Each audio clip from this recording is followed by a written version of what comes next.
This wild looking thing, I have never actually seen one of these before. But here it is. This is a Stuart McDonald 5-string electric mandolin with an A bender on it, made by McRosty. Don McRosty, who makes the Red Diamond F5 mandolins, or Red Diamond mandolins besides F5. Great mandolin. He made these for a couple of years. They were sold by Stu Mac. I've never heard of them until one of my customers mentioned that he had one of these and would I like to check it out. Yeah, I'd like to check it out. Definitely. This one might be for sale. So if you are a mandolin player in a country western band, this is something you might want to consider. I don't know. I play big bender. You know, I have a big bender. Where is it? It's right there. That's a big bender Telecaster. So I'm familiar with the way benders work. I've switched the B bender over to a G bender. I played with that. This is an A bender. Mandolin, it's a little bit different. I mean, I was sitting there trying to work up some licks here, and I figured out, okay, you always have a basic shape that you work off of, and on the guitar, it's basically an A shape, and you bring the A from a sixth. You bring an A from a B up to a C sharp. So yeah, that'd be from a ninth. You bring it from the second up to the third. So you bring it from a ninth on up to the third. That's the basic shape on a Telecaster rebender. So I had to sit here on this mandolin and figure out where your basic shape would be, and so that's what I find out, because the mandolin is much more linear than a guitar. And so basically, if you take a D and an A note, that's part of a D chord, and if you pop it down here, make an E note. So you have an E and an A, which makes it a D9 at one point, or it makes it an E. Same thing, you're going to bring this E note up to a B note. So you can do like this move, basically.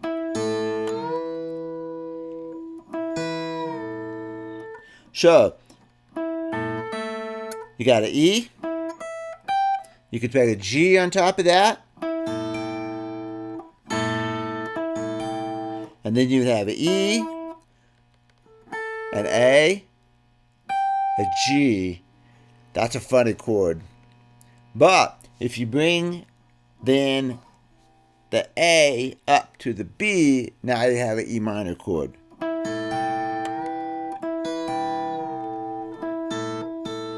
So that's your basic shape on this thing. And you can use that in up the neck here, say still in D. Say you move it up to here. You play an F sharp and an A. And you probably better use your ring finger on this. So now you moved it to a G chord. So you got a D with an F sharp and an A. And you're going to bring that up to a G note. And you're going to use the bender to move the A up to a B. So it's this motion.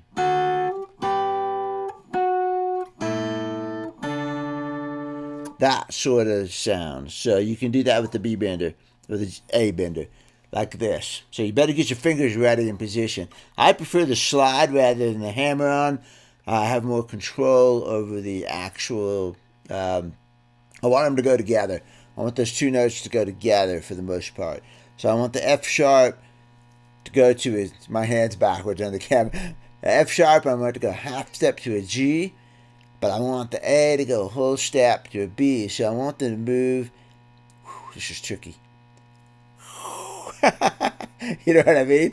And it's easy to do with the slide for me.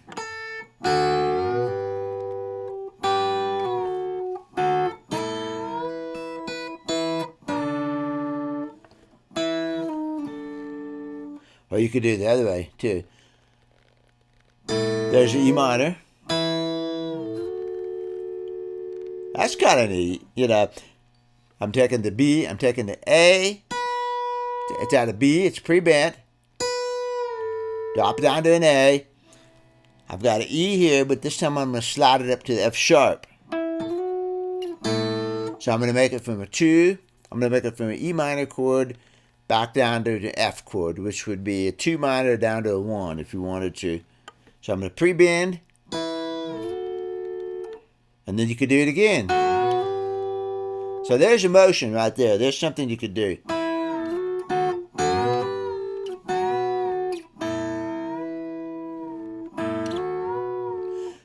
You got to practice that because you don't want to just yank the bender back and forth. But I think you can see what's going on there.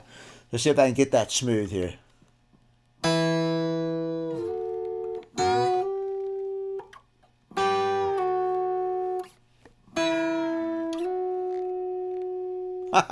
There's some stuff in there. Okay. Definitely got to think about this on mandolin a little bit. So now let's take a look at this actual instrument and forget the B bender stuff. And you can also just play the thing like a mandolin too. I mean, it makes a pretty good swing mandolin. It's 5-string, so you got a C on there. So it gives you kind of a mandola range. I have to practice that enough to find out where I'm going to use that C note. I do know it's really good. It's really fun for rhythm stuff, you know.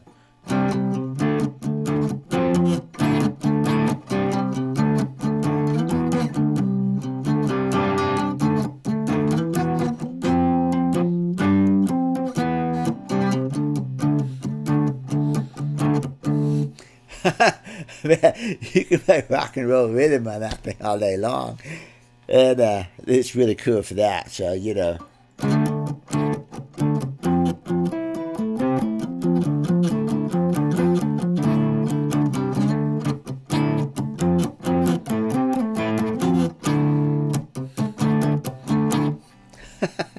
It's fun for that. When I think of electric mandolin, I think more of Western swing, Tiny Moore stuff, you know.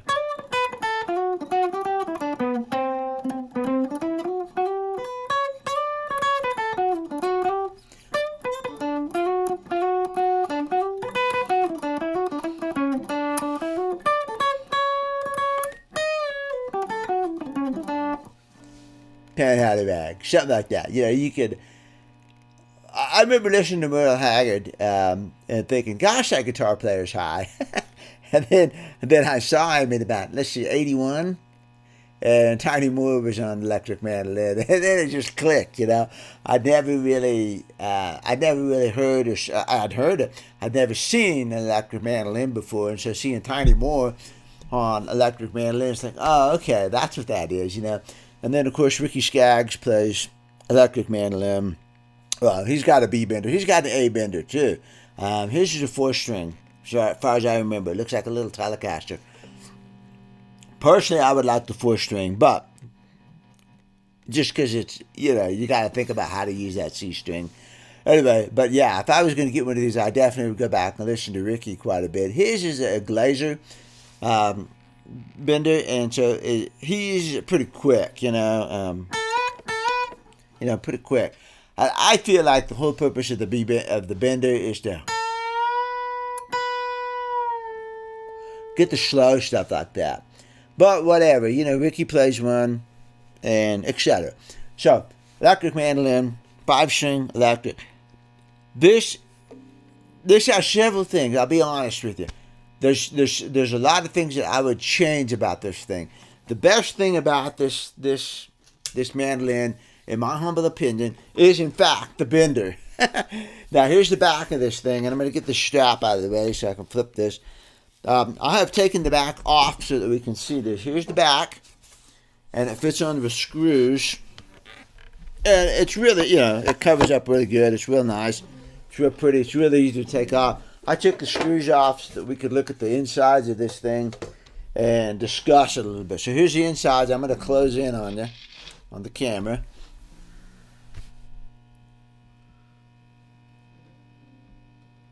Now, the bender is really simple. It's just this little straight arm that goes over to here. No leverage action like the Telecaster has. It has a screw right here that we adjust the amount of reach. And I'll tell you one thing. You might want to play with using a half step. I did that on the mandolin, and I thought, you know, the half step's got some potential too. It's easier to take that, for instance, on that 1 chord on the on the D chord, you can move the F sharp up to the G on a half step. And I just thought that the half step had some potential in the mandolin. But you adjust the screw here. Super easy to do. It's right here. And you can instantly lock it out by screwing the thing all the way down like that. And now the bender is totally locked out, and that's it. And you have a 5-string electric mandolin, and you're done.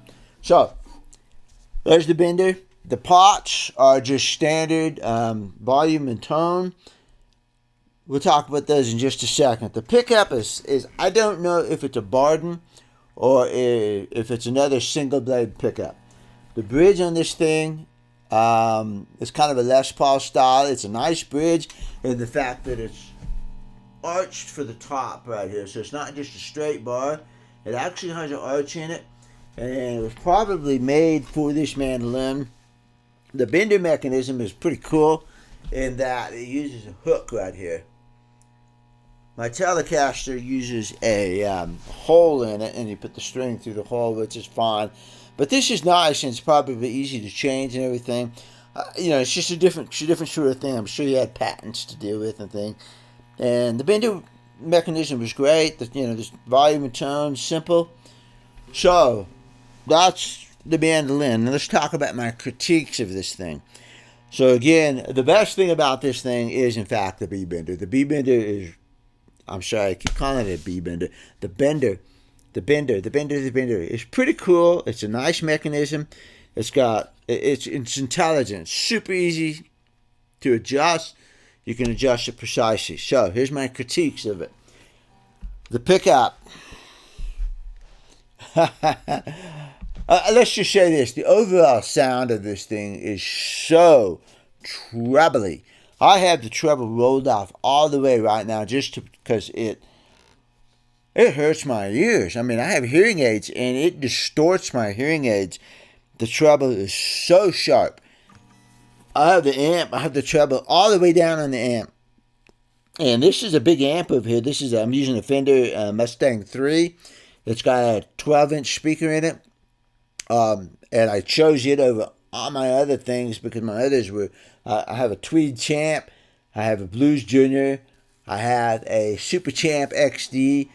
They were all way too shrill. So I moved over to this thing, and I set it in the Jorgensen clean settings, turned the treble all the way off, just trying to tame that treble.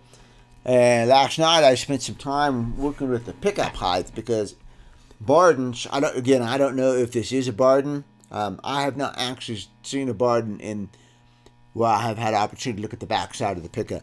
But I do know that Bardens are very sensitive to pickup height. And so I played with the pickup height on this a lot.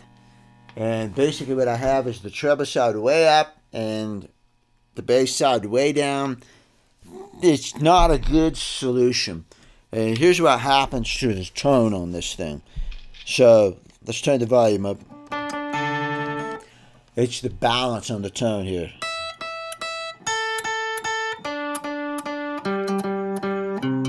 It's just way hotter as it goes down lower. So let me play a lick.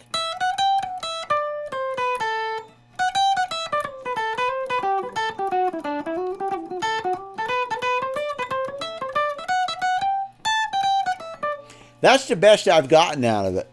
And that's the treble all the way down. Let's bring the treble all the way up now. God, I got thin, you know?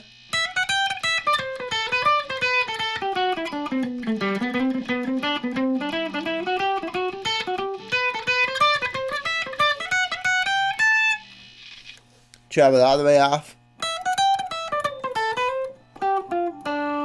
Better. My volume's all the way up by now. So I'm having trouble getting a nice fat sound out of this thing. If this was my mandolin, the first thing I would do, well, let's get to it. The second thing I would do, these are 500K pots in here. And originally Barden recommended 500K pots, and then he went to 250K pots. 250K pots bleed off more treble, warmer sound. The first thing I would do is start playing with these pots here. And I would replace these 500Ks with a 250K on both of them. and then see what that does to the treble. The second thing, when I'm messing with the electronics, it's got a treble bleed cap on it right here. And that's a common Telecaster thing. This is a Telecaster setup, you know. When you roll the volume off, it keeps the treble up, and I don't like that. I like to use the volume almost as a second tone control.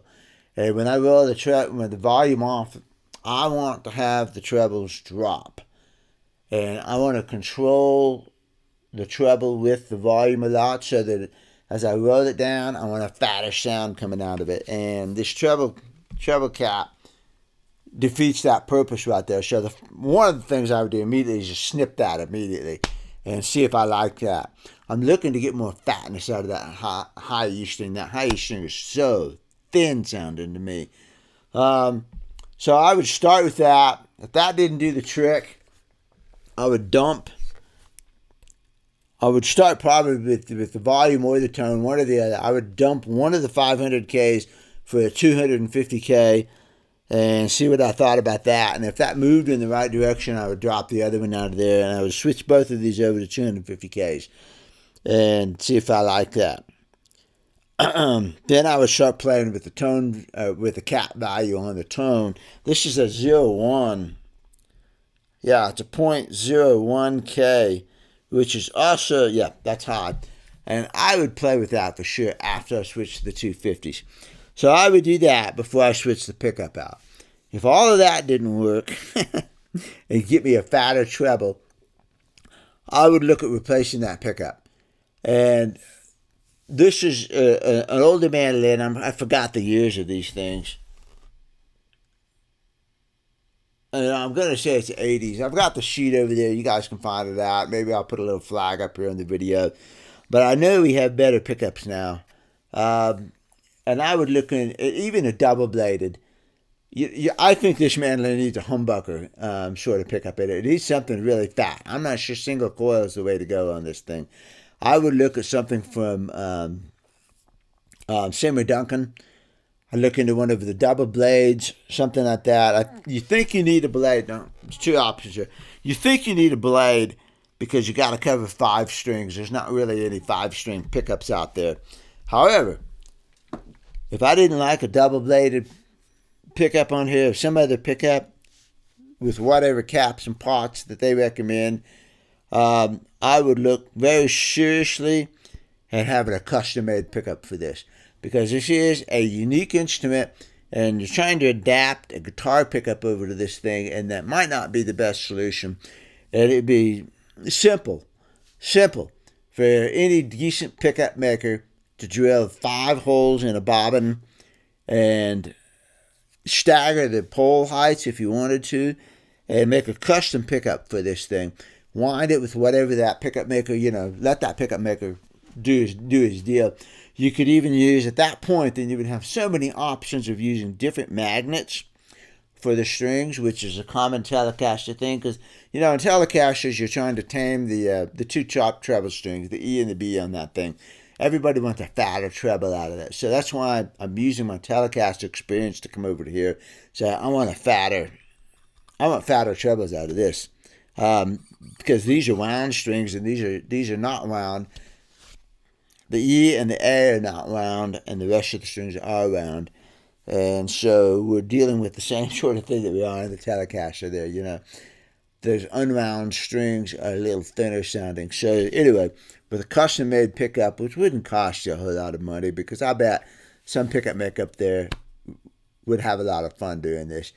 And you could even use different magnets for these two to get that balance that you wanted. If you could get this high E up fatter and less trebly and less ice picky, because that is ice picky, you would have a real winner here. And that's really the only thing I see, is getting the electronics and the sound coming out of that to where you don't have to max out your amp at some crazy setting like no treble on all bass. You want to start with a balance point. So, and it's still shrill. When you start using the EQ on the amp and that kind of thing, it's still, you're trying to EQ out a shrill sound. You're trying to work with frequencies that you don't have. So I would look really hard at that. And the only reason I would start with the pots and the caps is they're cheap. I mean, they're easy to do. You know, $12 or $20 for a pot, no big deal. And I've got a drawer full of them out there, so it's not even going to cost me anything. And I would start with that to see what that pickup has to offer. And then if the pickup didn't work, then I would not hesitate to start looking at different pickups. Because again, pickups are really fairly cheap, $100, $200 at the top. I bet for $200 tops, you could replace all the electronics in here and start really working with the sort of the sound you wanted. So that'd be the second thing I would do. The first thing that I would do with this mandolin is get rid of these stupid frets. Sorry, you know. I hate to say anything about Don because I love red diamond mandolins. You know, they do, but I hate these fat frets on mandolin. And these I swear, are guitar frets, and they're horrible. They're low, they're flat topped, so they're really good for bending. You know, I mean, I'll give you that. When you have these on a Les Paul or some guitar that you're going to bend a lot, they're good for bending because they do give you a big fat surface area to slide the strings on. But it is precisely that fat surface area that I do not like on mandolin because it makes the intonation so sloppy. The string context on the front half, yeah, these strings are leaving on the front half of the frets. So it's just hard to get a clean note out of there. And when you have fat fingers like I do, then it's really hard. I don't have any feel for frets on this thing. I almost feel like I'm playing slide guitar or something, or a fretless guitar, because the frets are so fat, you don't get a good bite in between here. And I don't get a feel of the frets. I do not like fat frets on mandolin. That's my bias. Maybe you love fat frets and you could leave them alone. But the first thing that I would do would be to replace these frets with the thin Evo wire, thin stainless steel would be fine on this. I have both of them. I have thin stainless steel. And stainless steel is going to last you forever. And you're going to have the thin surface. You're going to clean a note, especially up here. I mean, at the very least, I would replace the frets from I'd replace from the 7th up, 9th up, you know, at least the 12th up with a thinner wire so that you could get your finger in here and actually make a note. I'd replace this fret. The neck itself is pretty good. It's got like a mild V to it. It gets a little fat up in here. You know, the taper's a little bit steep, but it's not bad. I mean, I'm able to play it very comfortable. It feels great. Tuners are fine. They're closed back rovers, which on electric mandolin is fine. I'm not a big fan of closed back tuners and everything, but this is a different deal here than an acoustic mandolin. So that's just the two things that I would do. You know, I would take care of the playing surface. I would take care of the electronics. You'd have a really nice little electric mandolin there, and you have a bender on it, which to me is, you know, that's the thing. Everything else you're going to play with. Even on my B-Bender Telecaster, I have replaced everything on that guitar except for the body. You know, I've done lots of time spending playing with the same stuff, with the pots, the pickups. No big deal, you know. I played with the saddles. I've done a lot of stuff on that would be nothing on this. The other last thing on this mandolin, it's got a organic saddle right here. Let's look at the saddle. This part. I'm not sure if that saddle is micarta or whatever, but it's kind of a nod towards an acoustic thing. And the problem here is that it's hanging up, and so it's not coming back to pitch. And I was doing that when I was using my tuner here. So let's get me in tune again. Here's my pick. We don't need a pick. I want you to hear this. You get your tuner out and listen to this if you want to. A is just a hair sharp. There it is. A is dead on. I messed the bender up. Sorry about that.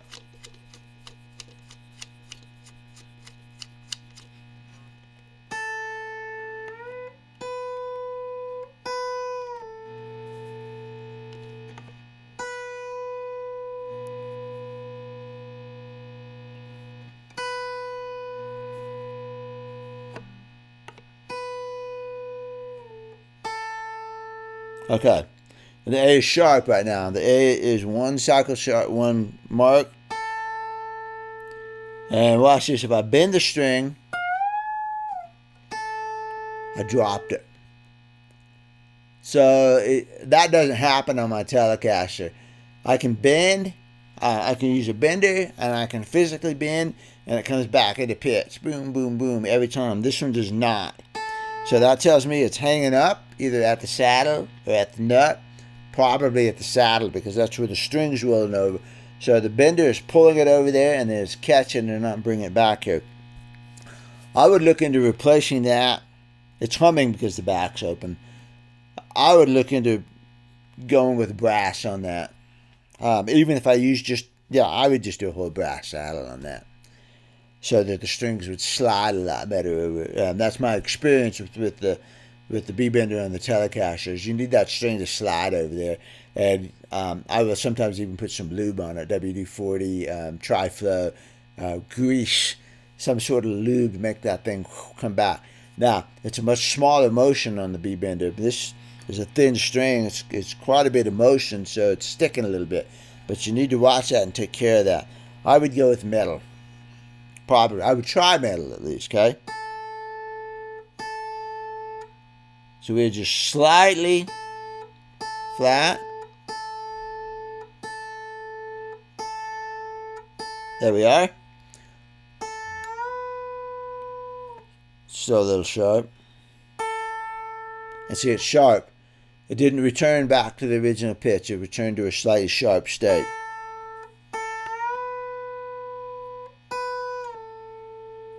It's getting sharper.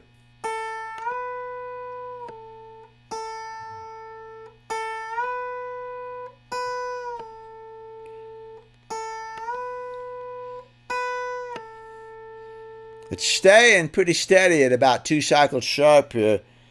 But if I bend it, now I dropped it. Whole cycle. So you got some intonation issues here.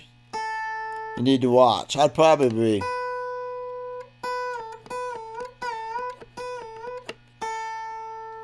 and it goes very consistently back to 2 cycles sharp.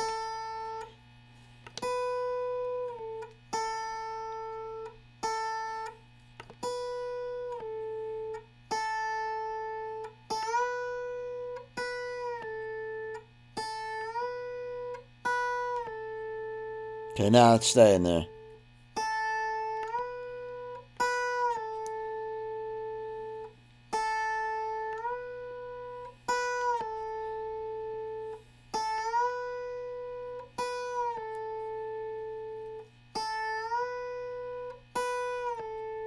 There we go. Took quite a while to get there, but if I bend this note now, I'm going to be way out of tune.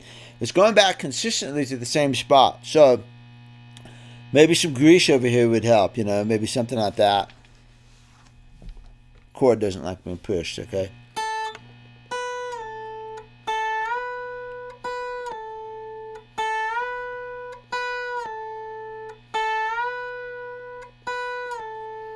It's going back consistently in tune now. So that's good. It will get there, but you just got to be kind of careful how you do your tuning, I guess.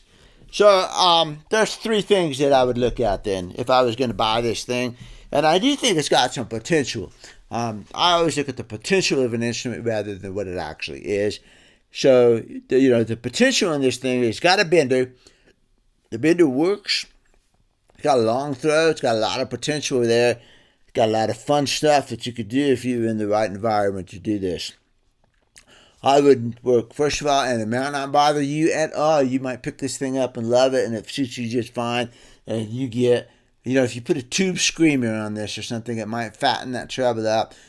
You might do something without touching the electronics at all. But me, my feeling on this thing, I would want to replace the frets. I would want to mess with the electronics. And then I would want to probably play, just to see what it does, play with the saddle.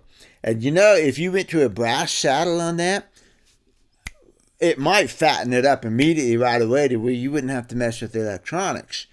Because this is not, we all know this from Telecasters. There's a difference between steel and brass on a Telecaster. And a lot of guys use a steel or aluminum on the bass strings in order to get a brighter, snappier tone out of them to match the treble strings. So there's a lot going on there. We know the saddles make a big difference. What if you put brass on here right from the very beginning? And even if you just cut the saddle in half and you made a brass for the two higher strings, what's that going to do to the trebles? There's a lot of potential on this thing. We might not have to replace the electronics. That's a pretty simple, easy solution. So, you might start right there. I would cut the treble bleed because I don't like treble bleeds. I would cut the treble bleed. That's an easy thing to fix if you wanted to go backwards. And then maybe start playing with a different saddle material here first. Maybe try going up a little bit, one step or so on this high E string. Combination of those things, you might get you this stuff there. I would definitely play with it, but I think it's got a lot of potential for playing. And 5-string electric mandolin, if I played in a country band, I would have this. Just if nothing else, for the unique factor of it, the stage factor. You got this cool looking thing up here, and you can make it work. You can make it work pretty easily. And my complaints might not even be your complaints. You might just love this thing. I do think construction's good. The neck is bolt on and everything. It's got a good neck, and so it's easy to get to this. So I'm sitting here complaining about these things that I don't like, but they're minor. I mean, it's cool. Where else are you gonna find a 5-string electric mandolin with a bender unless you have one custom made by Glazier and have his bender in there? It's gonna cost you just as much as this one is. So there we go. I'm not going to play too much on it because I really haven't spent time playing on it, and I'm just messing around. I showed you at the beginning the idea and the concept, and I have to sit down there and honestly, I can't stand to play it right now because the trebles are so sharp. I would have to spend some time getting that treble fatter before I could really sit there and enjoy it and figure out licks and stuff on it. So, but I showed you the potential. I showed you the basic strategy of the shape that you're going to use in order to get the licks that you want. And then you need the context of a song to get those licks. So, it's cool. Like I said, if I played in a country band at all, I would own one of these. This one. So, see you later.